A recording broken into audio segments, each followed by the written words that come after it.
There was no one in the back. The driver lowered the window, and she felt a wave of chilled air flow past her from inside the car. Bernie shone the flashlight onto his face. His eyes looked normal. His hands were on the steering wheel, not a Navajo. He was in his 30s, clean-shaven, wearing dark-rimmed glasses and a black baseball cap with a wolf logo. She moved the light past him for a quick scan of the front seat. No visible weapons, only work gloves, sunglasses, and a dark leather case that looked like it might hold a camera or binoculars. Nothing suspicious. "Sir, please turn off the engine. No reason to waste the gas. May I have your license, registration, and proof of insurance?" He killed the engine, squirmed a bit to reach into his back pocket, and pulled out a brown leather wallet. He handed her an Arizona driver's license with a photo that matched his appearance. His hand stayed steady. So far, so good. She waited for him to reach for the glove box, the place most people kept the other documents she needed, but he sat staring straight ahead. She read the name on the license. "Mr. Miller, would you show me the car's registration and proof of insurance?" Miller didn't respond. Beads of sweat had appeared on his forehead.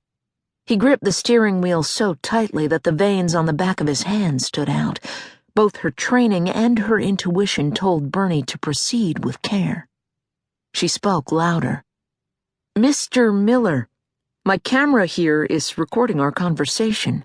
We do that for our mutual protection. Have you consumed any alcohol or drugs today?" "No, ma'am." "Sir, I need to see the car's registration and proof of insurance." "The papers are, in the glove box. But so you'll know, I have a gun in there, too." His breath didn't carry the smell of beer or liquor. He shifted away from her, leaning toward the glove box and reaching out with his right hand. "Don't!" Bernie raised her voice, telling, not asking. "Sir, roll down the window on the passenger side." He pushed a button, and the window lowered. "Do you have any weapons on you? Another gun? A knife? Anything like that?" "No." "Please get out of the car and walk around with me so we can get the gun and the papers I asked for." She heard the click of his seatbelt releasing. The interior light came on when he opened the car door. He was about 5'6", with a slight build, though a bit heavier than the 150 pounds stated on his license. He wore a tan long-sleeved shirt, khaki shorts, and hiking boots.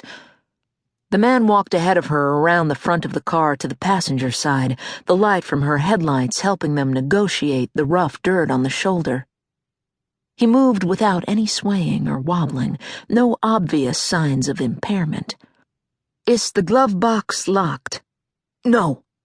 "I'm going to open it and remove the gun." She looked at him. "Is it loaded?" "Of course. Why else—" He didn't finish the sentence. She reached in and felt the catch, clicked the box open. A light flickered on, and she saw a dark green plastic case, the kind that might have an owner's manual packed inside.